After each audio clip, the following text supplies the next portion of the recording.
देखिए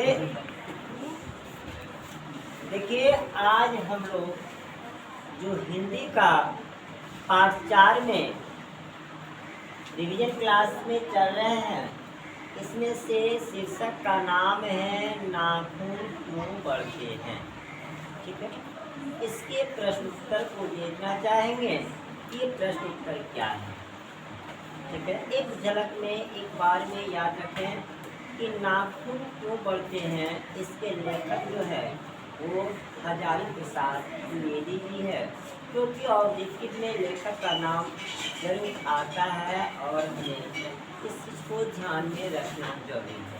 ठीक है, और अब जो क्वेश्चन आ रहा है उस क्वेश्चन के बारे में अगर हम देखें तो नाखून क्यों बढ़ते हैं, इसका पहला क्वेश्चन है कि नाखून क्यों बढ़ते हैं। यह प्रश्न लेखक के आगे कैसे उपस्थित।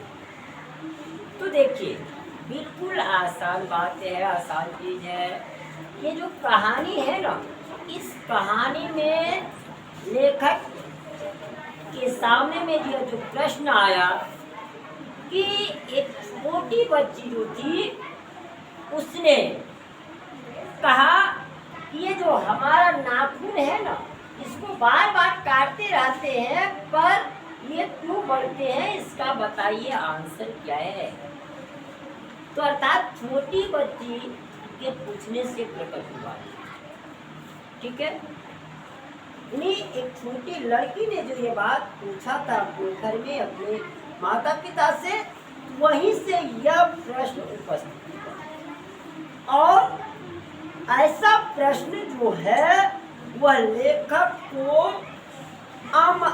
असामंजस्य में पड़ा दिया कि अब इसका जवाब हम कैसे दें। ठीक है, सचमुच में ऐसा है कि बार बार नाखून को हम लोग काटते रहते हैं, फिर भी ये नाखून बढ़ जाता है। ठीक, तो इसी चीज को आपको लिखना है। क्वेश्चन है कि नाखून क्यों बढ़ते हैं, यह प्रश्न लेखक के आगे कैसे उपस्थित है।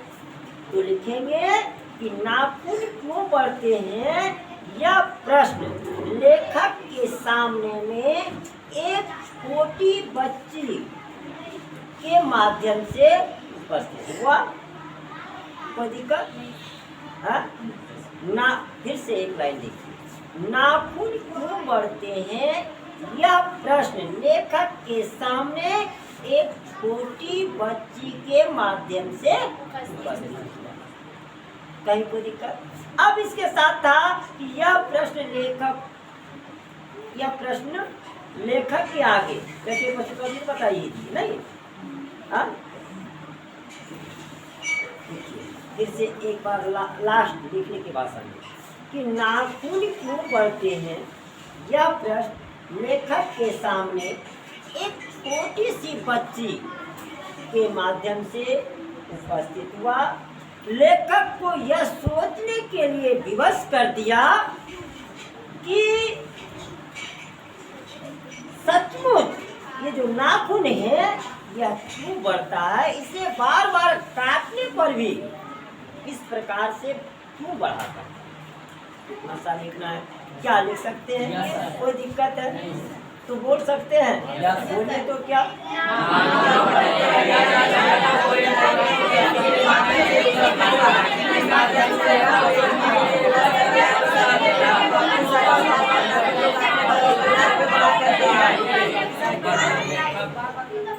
देखिए, दूसरा क्वेश्चन है कि बढ़ते नाखूनों द्वारा प्रकृति मनुष्य को क्या याद दिलाती है। तो देखिए, जब मानव आदि मानव थे, समझ में आ रही है, जब आदि मानव थे तो उस समय में जो मानव हुआ करते थे तो इतनी औजार नहीं थी। शत्रु से सुरक्षा पाने के लिए, अपनी शिकार को पकड़ने के लिए लोग जो है ना नाखून को बढ़ाया करते थे। आज ना जो है मानव सभ्यता में आई संस्कृति सभ्यता हुई तो धीरे धीरे चेंज होते गया। और पहले जो लोग थे वह शिकार करने के लिए, शिकार करके जो जानवर को लाया करते थे ना, उसके पेट को फाड़ करके भोजन को आहार के रूप में ग्रहण करते थे। ठीक है, वह नाखून को एक अस्त्र के रूप में जानते थे पहले के लोग। आज तो बहुत सारे अस्त्र शस्त्र हो गए, तो अलग बात हो गई। तो चलिए इस प्रश्न की ओर चलते हम लोग कि बढ़ते नाखून द्वारा प्रकृति मनुष्य को क्या याद दिलाती है। तो लिखेंगे बढ़ते नाखून द्वारा प्रकृति मनुष्य को यह आदिम वैश्विक वृत्ति और संघर्ष को याद दिला रहा है कि प्रकृति मनुष्य को प्रत्येक जो अपने अंदर अस्त्र था, शस्त्र था, उन्हें याद दिला रहा है कि पहले ये पास आदि मानव जो है ना, नाखूनों का प्रयोग शास्त्र के रूप में क्या करते हैं, शस्त्र के रूप में। शस्त्र मतलब समझते हो क्या? औजार, हथियार। ठीक है, देखिए फिर एक बार कि बढ़ते नाखूनों द्वारा प्रकृति मनुष्य को आदि पाशुपति का याद दिलाती है। आदि मानव अपने नाखूनों को औजारों के रूप में अपने शिकार को पकड़ने के लिए, अपनी सुरक्षा करने के लिए बढ़ाया करता था। उन आदिम पाशुपति को याद दिलाता है। कहीं कोई दिक्कत है हो जाए। अब चलिए आगे देखिए क्या है कि लेखक द्वारा नाखूनों को अस्त्र के रूप में देखना कहाँ तक संगत। ठीक है, तो जब मनुष्य जो है पहले जंगल में रहा करता था, सुना होगा। कहाँ रहा करता था? जंगल में रहा करता था। और उस समय में जब जंगल में रहा करता था ना, तब उसे नाखून की जो है आवश्यकता हुआ करता था। अब क्यों हुआ करता था कि उसकी जो जीवन है, उसकी रक्षा के लिए, जीवन रक्षा के लिए बहुत सारी जरूरी थी नाखून का होना। और वह जो है उसका उपयोग अस्त्र के रूप में करते थे। उन दिनों जूझना पड़ता था प्रतिद्वंदियों से। जो प्रतिद्वंदी हुआ करता था उससे लड़ाई बचाने के लिए नाखूनों द्वारा उसके लिए जो है आवश्यक हो गया। ठीक है, आपको एक बार और हम 3 नंबर क्वेश्चन को डील करना चाहेंगे कि लेखक द्वारा नाखूनों को अस्त्र के रूप में देखना कहाँ तक संगत है। ठीक है, तो बिल्कुल ये आसान से लिखेंगे। जब मनुष्य जो है जंगली हुआ करते थे, जंगल में रहा करते थे, उस समय में नाखून का उपयोग जो है वो लोग करते थे। नाखून की आवश्यकता पड़ती थी अस्त्र के रूप में।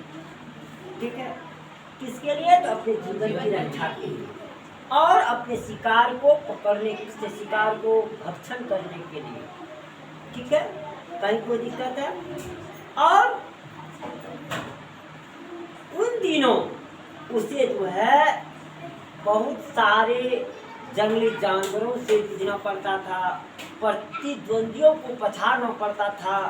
इसलिए उस समय में नाखून रखना एक संगत मानता था, न्याय मानता था, जरूरी हुआ करता था। जैसे आप कहीं बाहर जाते हैं, घर से रात में निकलते हैं तो कहता है टॉर्च ले ले और लाठी ले ले, कहता है ना।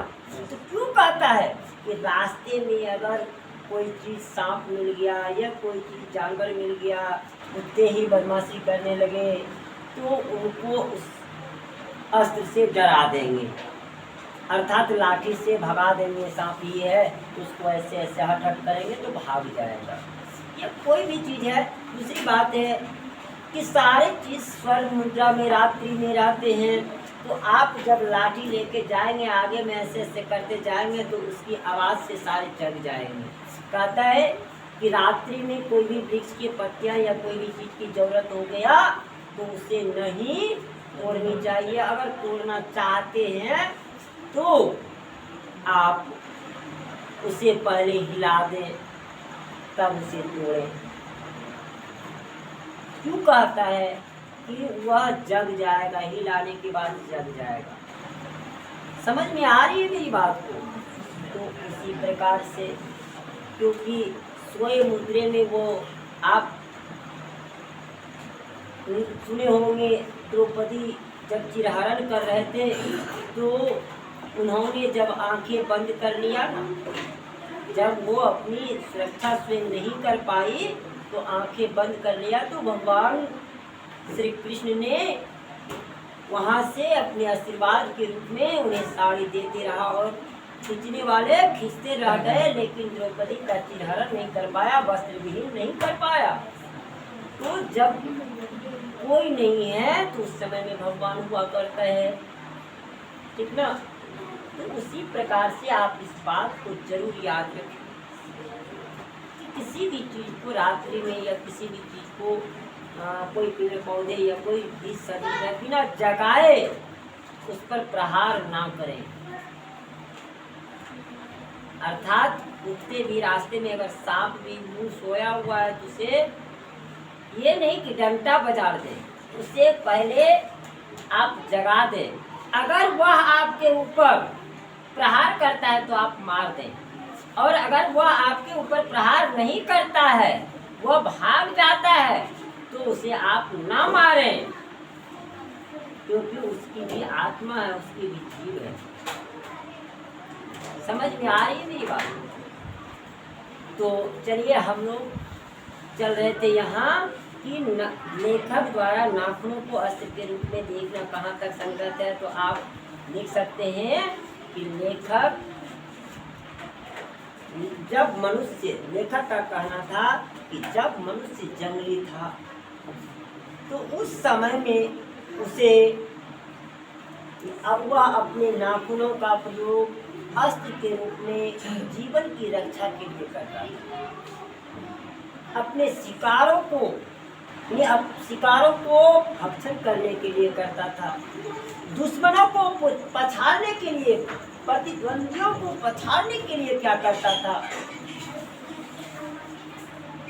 उस समय में बहुत सारे जंगली जानवर मानव पर प्रहार कर देते थे और उनसे सुरक्षा पाने के लिए उनका नाखून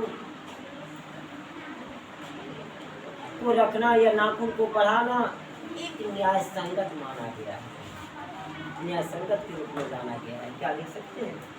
हाँ, ऐसा कुछ भी बिल्कुल अपनी भाषा में लिखने का कोशिश कीजिएगा, जैसे आज समझा रहे हैं ना, फिर घर में जाके लिखने का कोशिश कीजिएगा। और तुरंत ये नहीं कि लेट कीजिएगा, कल कीजिएगा, रात में कीजिएगा तो भूल ही जाइएगा, तुरंत करने का कोशिश कीजिए। अब देखिए, मनुष्य बार बार नाखूनों को क्यों काटता है? ठीक है, तो मनुष्य बार बार जो नाखून है इसको इसलिए काटा करता है कि यह हमेशा बढ़ा करता है। नहीं, जैसे काटेंगे तो फिर बढ़ेगा ना। तो हम वही लिखेंगे कि मनुष्य बार बार नाखूनों को इसलिए काटता है कि वह बर्बरता और जंगली अवस्था का एक प्रतीक भी होता है, पाशविक वृत्ति का एक प्रतीक भी होता है।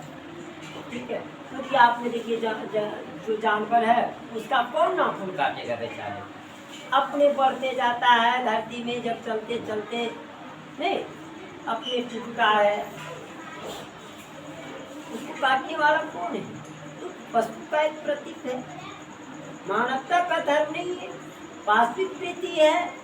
और उससे जो है रक्षा के बदले पहले तुम्हारी रक्षा करने के लिए बढ़ाया करते थे, लेकिन अब रक्षा की तो जरूरत नहीं है, घर है, तो उसके बदले में अब हमें हानिकारक होता है। रक्षा नहीं करता नाखून, अब हानिकारक करता है। क्यों हानिकारक है कि आप देखिए, आपके नाखून में गंदे हैं, आप कितनों साफ, पूरा तो साफ होगा नहीं नाखून, इसके अंदर में फंस करके गंदगी तो रह ही जाएगा। आपको खुजलाया तो नोच लिए तो इसमें भी गंदगी फंस गया। आप धोएंगे तो ऊपर से धोएगा लेकिन अंदर का नहीं धोआता है। आप जब भोजन करेंगे वह गंदगी, नाखून का गंदगी आपके पेट तक चला जाएगा और पेट तक जाएगा तो पेट की बदहजमी, बहुत सारी बीमारियां आपको हो सकती है। समझ में आ रही है? तो आप इस तरह से कह सकते हैं कि मनुष्य बार बार नाखूनों को इसलिए काटता है कि नाखून पशुता का प्रतीक है। ठीक है, नाखून क्या है? पशुता का प्रतीक है। उससे आदिम मानव रक्षा के लिए बढ़ाया करते थे, परंतु अभी यह रक्षा के बदले में हानिकारक सिद्ध होता है, क्योंकि नाखून को बड़े रहने पर उसमें बहुत सारी गंदगी हमारे शरीर के अंदर चले जाएंगे और कई प्रकार की बीमारियां का शिकार भी हो सकते हैं। ठीक है, कोई दिक्कत? और एक लाइन बढ़ा के लिख देंगे कि वह हमारी पूर्वता, वो सभ्यता और विकास के प्रति क्यों दिखता है? नहीं, कहता नहीं है देखो नाखून बढ़ा लिया है, लंबा है। नहीं, इसलिए विद्यार्थी को एक चीज तो जरूर ध्यान देना चाहिए कि विद्यार्थी को ना वो जो मठिया पहनता है नहीं रहना चाहिए। विद्यार्थी में यह जो आप नाखून है ये बढ़ाना, ये तो बिल्कुल हानिकारक है, वो विद्यार्थी का प्रतीक नहीं है। ठीक है, चलिए आगे देखिए। अब देखिए मनुष्य विनोद कुमार, अगला क्वेश्चन है कि कुमार विनोदों के लिए नाखूनों को उपयोग में लाना मनुष्य ने कैसे शुरू किया? लेखक ने इस संबंध में क्या बताया? ठीक है, ये जो है थोड़ा ऐसा क्वेश्चन है जो कि समझाने से तो नहीं, इसको आपको शायद लिखाए होंगे, इसे याद कर लेंगे। ठीक है, अगला क्वेश्चन 6 नंबर देखिए। नख बढ़ाना और उन्हें काटना कैसे मनुष्य की सहजात वृत्तियां हैं, इनका क्या अभिप्राय है? ये क्वेश्चन है, बिल्कुल आसान से लिखे में। जो नाखून है, नाखून को बढ़ाना उस हिंसा का परिणाम है जिसके सहारे क्या होता है कि सफलता पाना चाहता है। ठीक है, दूसरी ओर जो नाखून है, इस नाखून को मनुष्य को अपने बनाए गए जो बंधन है, उस बंधन को ही बांध करके रहना चाहती है, तभी मनुष्य का जीवन सफल होता है। जब जीवन सफल हो सकता है, क्या लिख सकते हैं?